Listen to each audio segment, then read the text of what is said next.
everything new, everything different, everything true.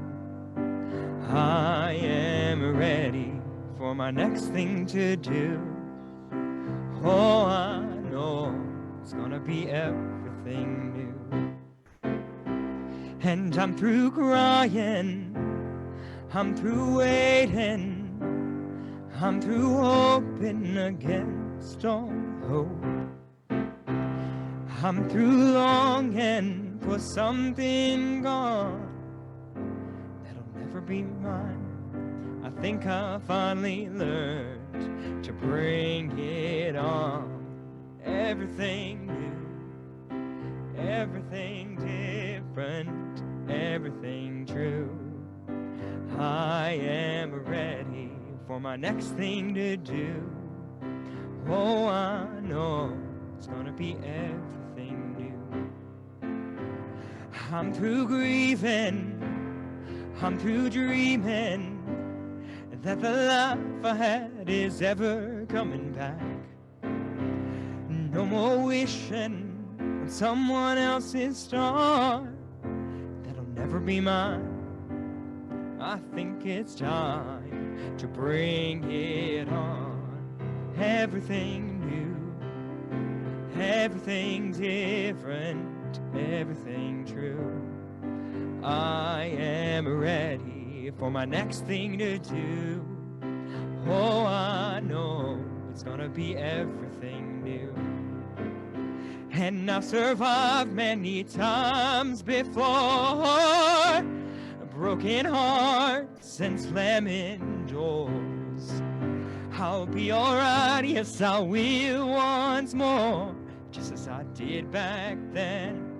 I'm gonna rise again, so bring it on.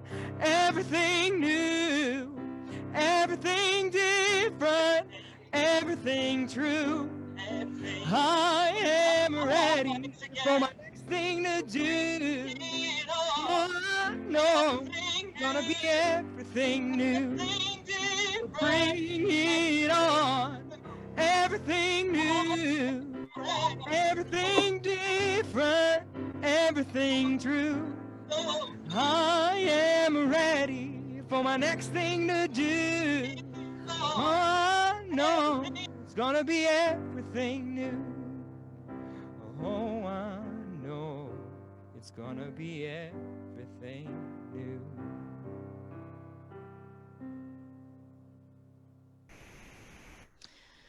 Good morning and welcome. I'm Reverend G, and I welcome you to our Unitarian Universalist Community Church, Church of the Holy Living Room. I love it that you chose to spend this morning, this hour with us.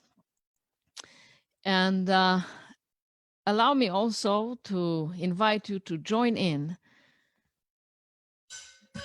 this tradition that Unitarian Universalists have of lighting a chalice, a flame that represents our very truth-seeking nature.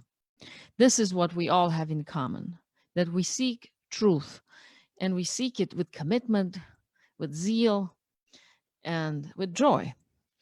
And so will you please say the words with me, if you can. And if you cannot, then just enjoy them. In the light of truth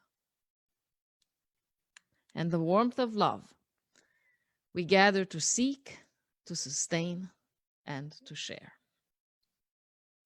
Before I invite you to close your eyes and join me for a short meditation, allow me to thank Steve for setting us up with new microphones.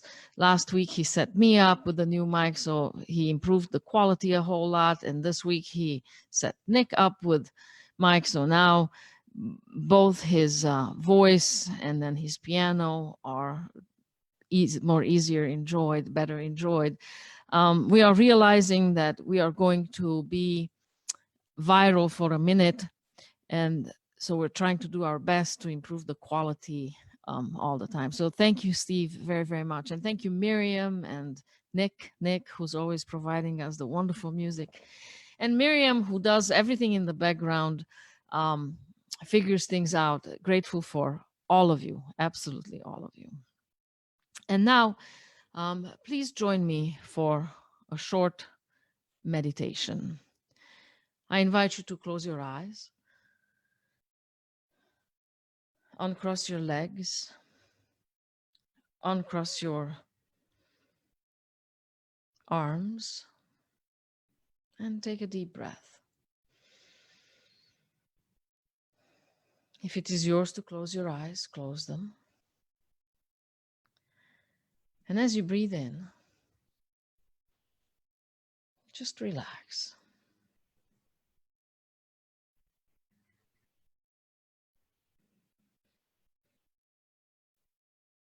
Breathe in and breathe out. And just notice your breath.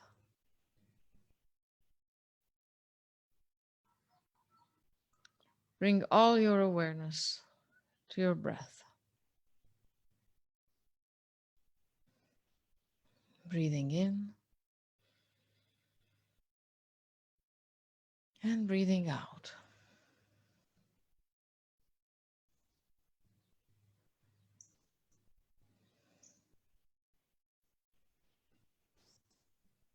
No expectations. No expectations of quiet mind. No expectations of a busy mind. Just no expectations. Only focusing on the breath.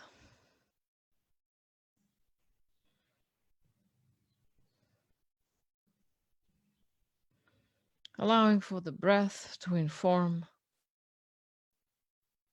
our reality.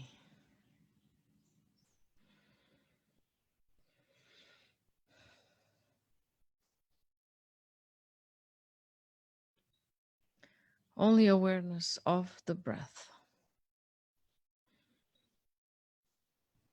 as it travels through the body.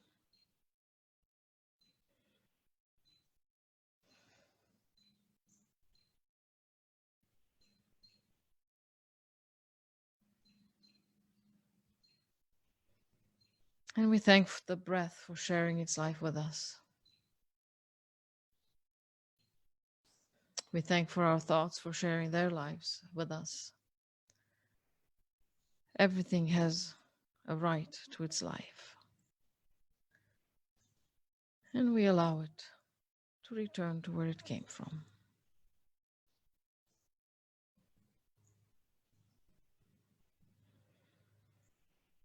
And we give thanks that at any moment in time, we can take a moment out of our busyness and just sit back, focus on the breath, allow for our being to just be. No doing, only being. So out of that beingness, we learn, and we allow that to inform our doingness. And for that, together we say, thank you, thank you, thank you. And as you are ready, I invite you to open your eyes and return your attention to this here and now. So welcome again. If you are just joining in now, I'm Reverend G, minister at the Unitarian Universalist Community Church of Southwest Michigan. And I'm delighted to spend this time with you, and I love it that you also chose to spend this time with us. Today is Memorial Day. And I am sure that you know much about the history of Memorial Day.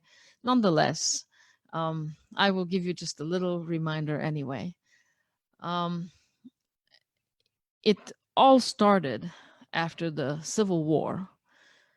Um, it was the first time that there were such mass casualties that they had to introduce the concept and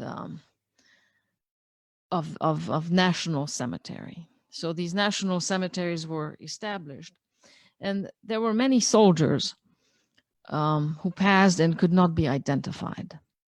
And there was that desire to still honor these soldiers, honor their memory, honor the cause for which they sacrificed their lives for. So in 1865, after the Civil War, this day of remembrance was called for. And the idea was that people would adorn these graves with flowers or anything else that they felt would honor the memory of these fallen soldiers. And then as time went on, more wars entered our reality, and there were more fallen soldiers. The First World War came. There were even more unidentified fallen soldiers. Then the Second World War, then the Korean War, then the Vietnam War, Iraq, Afghanistan. So it kept growing. More and more wars became our reality. And in 1968, I believe, Monday was designated as Memorial Day. So that allowed for a 4-day weekend. And that became Memorial Day weekend. And it had a double purpose. One, to remember our fallen soldiers. And later on, we started remembering all those who have come before us and have gone before us. Our family members, friends, not just the fallen soldiers. And also, it's the beginning of summer. So it's also like life, it's bittersweet. It's both alpha and omega. So on the one hand, we are honoring and remembering our fallen soldiers and our loved ones who have passed. And also, we rejoice in the coming of summer, in the warming of the weather. I'm hearing the birds chirping right now. And because this is the Church of the Holy Living Room, I also hear my neighbor mowing the lawn. It's both and. And it is this year even more significant somehow with this COVID-19. In 2.5 months in this country, we've lost around 100,000 people. It's staggering. Around the world, so much more than that. It's just staggering. It's hit us. It's changed our lives. I mean, here we are meeting today virtually because of it. We can't even come together. This weekend, we would be partying with our family members, friends, and in most households that will not happen. We have to physically distance, so we may enjoy many, many more years together in person. This year is significant, and it makes this Memorial Day just that much more real and surreal at the same time, both end. And there is one thing that's been heavy on my heart as I was preparing for this talk, and I was thinking ahead, and I thought, losing someone, is very final. I mean, they're gone. And if it was a good relationship, then you know what that feels like if you've lost someone like that. You miss them. You miss so many things about them. the kindness, the love that they brought into your life, the conversations that you enjoyed with them, the physical touch, the laying of eyes on them, being in the same space with them. We miss that. We miss that. And, you know, if we could undo it, probably we would. We'd bring them back. We'd want to be with them longer. So there is that reality. There's that grief. And then there's another thing. You know,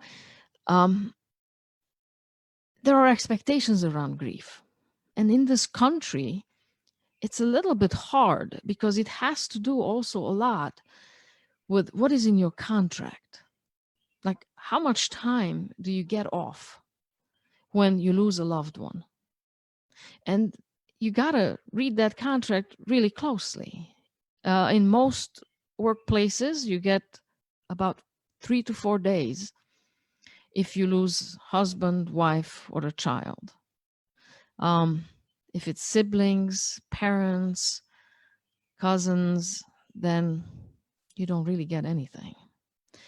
So grief is difficult on its own. And then if you have to go back to work and just pull yourself up by your bootstraps, it makes it that much more difficult. Then, you know, there's this expectation that, sure, for a few days you can be sad, but hey, get over it. I mean, we all lose someone. We get it. You lost your significant other, your parent, your child. Get over it.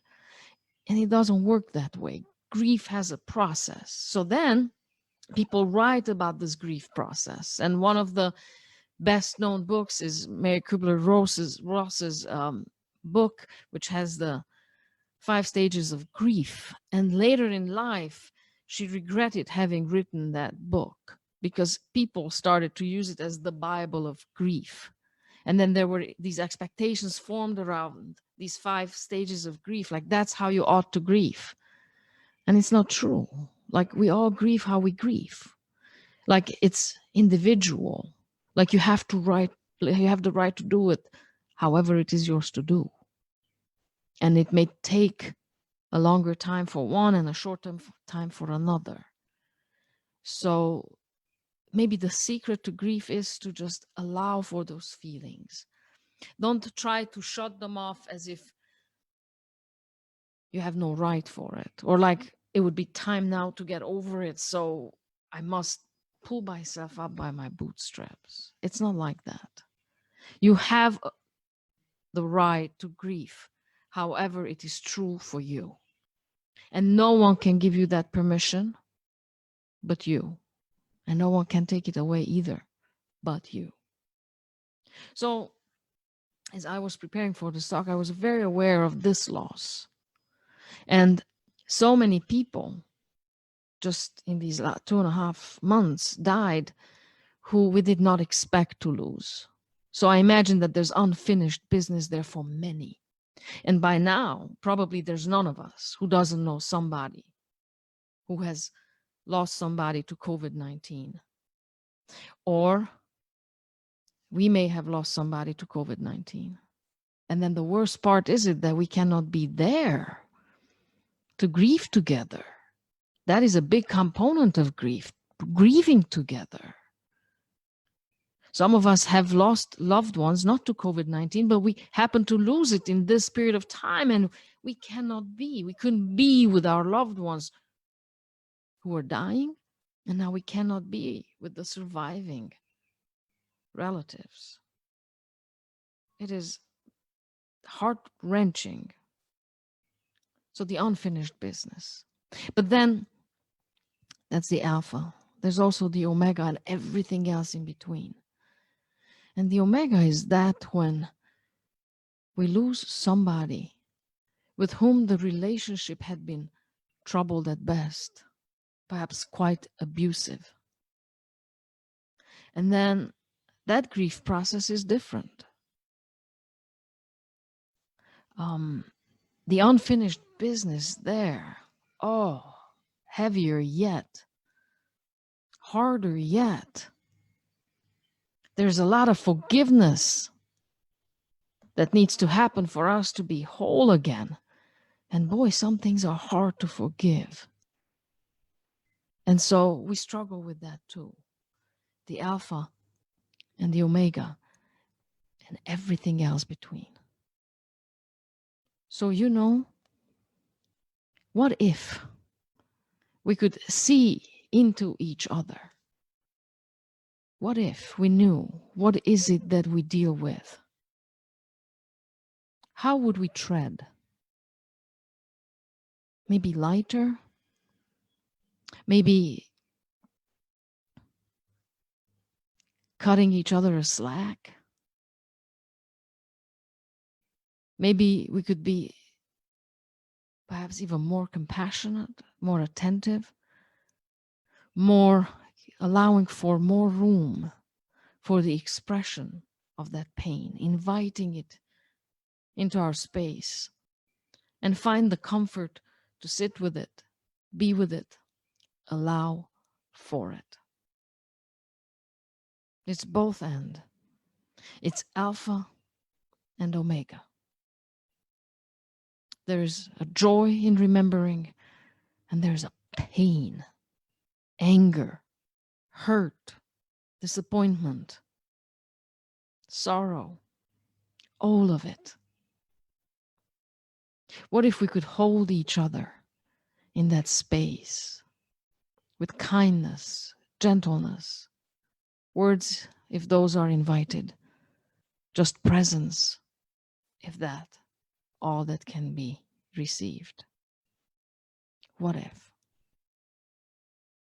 And then again, Alpha and Omega. We remember the ones who have come before us and gone. And then here it is. Beautiful, glorious summer all around us. Birds chirping, life pulsating, life going on. So there's that too. To embrace both the loss and the living.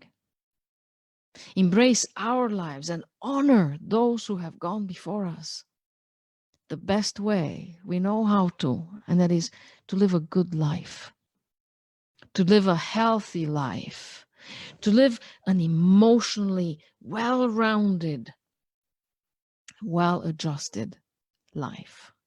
So we may bless the generations who come after us. So the legacy that we leave behind is that of kindness, is that of sweet sorrow,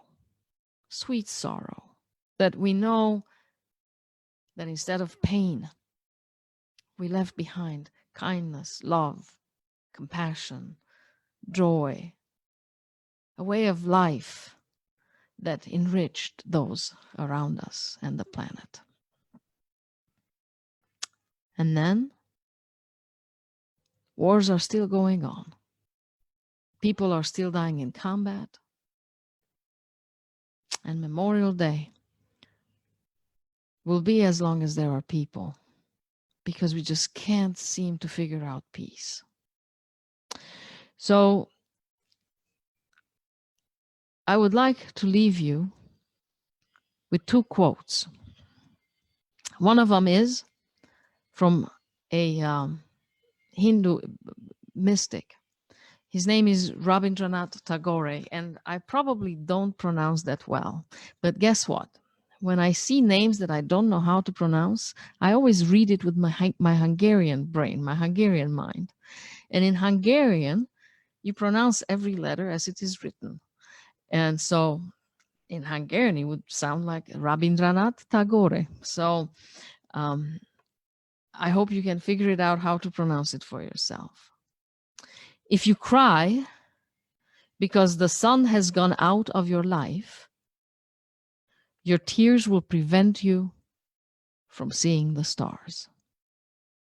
If you cry because the sun has gone out of your life, your tears will prevent you from seeing the stars. And then there is a book that was put together in England, and 138 letters are included in there that were written to soldiers by loved ones, friends, family. And this is one of those. Her name is Patricia Taylor. She's the one who writes the letters. She lives in Colchester, England. And obviously, she writes to Walter. And it goes like this. Date: November 1918. Dear Walter, great news. The war has ended. Date: May 1945. Dear Walter, great news. War has ended. Date: 2014. Dear Walter, news not great. War never ends. Hey Walter, great news. You will never be forgotten. And so it is.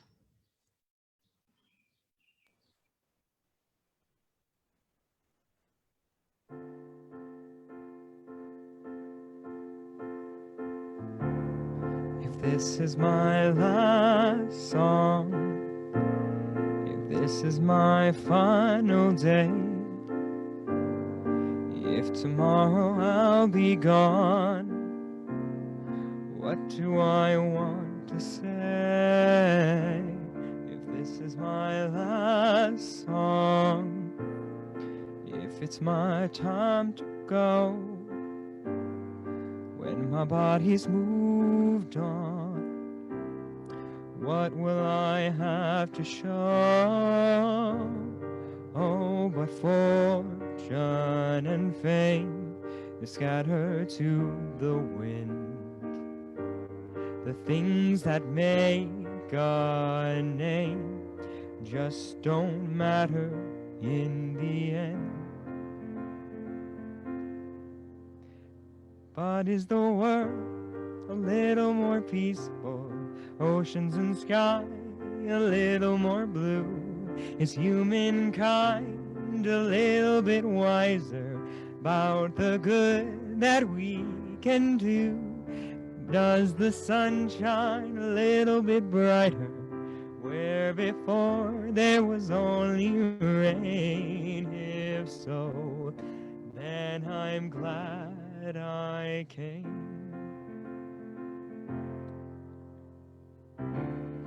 These are my last words for all the earth to hear. If all that I have ever been is about to disappear, if these are my last words, there's nothing that I need to say.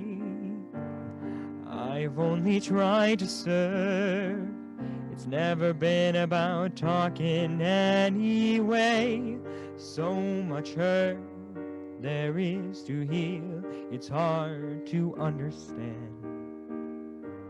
All I can hope to feel is that I'm doing what I can. Is the world a little more peaceful? Oceans and sky a little more blue? Is humankind a little bit wiser about the good that we can do? Does the sun shine a little bit brighter where before there was only rain? If so, then I'm glad I came. Have I given hope to hopeless? Has a hungry soul been fed? Has a child stood a little bit taller 'cause of something that I said? Have I left a little kindness? Have I eased a little pain? If so, then I'm glad I came. For that, I'm so glad. If this is my last song, what do I leave behind? What do I pass on if I am out of time?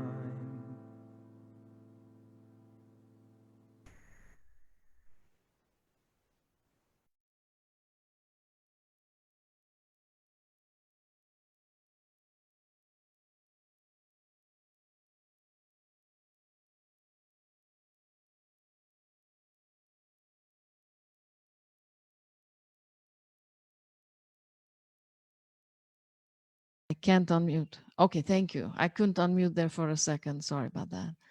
Thank you, Nick. That was just absolutely wonderful. Thank you for supporting our spiritual community. And even though we are meeting virtually, even though we are physically distant, you are not alone. None of us are alone. Socially, we take care to be closer than ever before. We look out for each other, we call on each other. And if you wish to be part of this, then just text me and we will include you on our mailing list.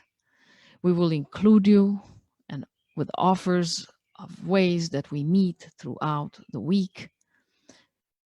None of us need to go through this alone. You don't have to. We're here. We're here. We care. So thank you for supporting us with your presence, joining in. Thank you for supporting us financially. We are still a church. We still need that support. And we will be back together.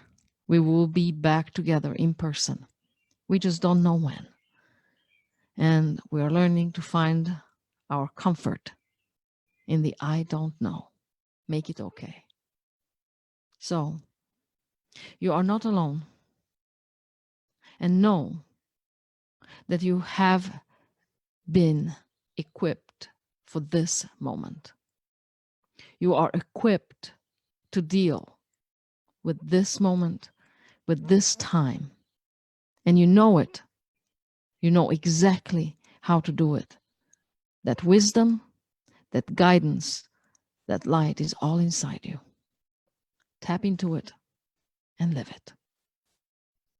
And so it is. And now I am going to extinguish this chalice. But please, the light that it symbolizes, take that with you. Take that with you into the Mondays and Tuesdays and Wednesdays of every week. Let this light shine your way. So will you please say the words with me, if you know them, and if you don't, just enjoy them. We extinguish this flame, but not the light of truth, the warmth of community, or the fire of commitment. These we carry in our hearts until we are together again. Extinguished. So our live stream will end now. And if you have the Zoom invite, please stay for coffee hour. We will socialize. Thank you very much.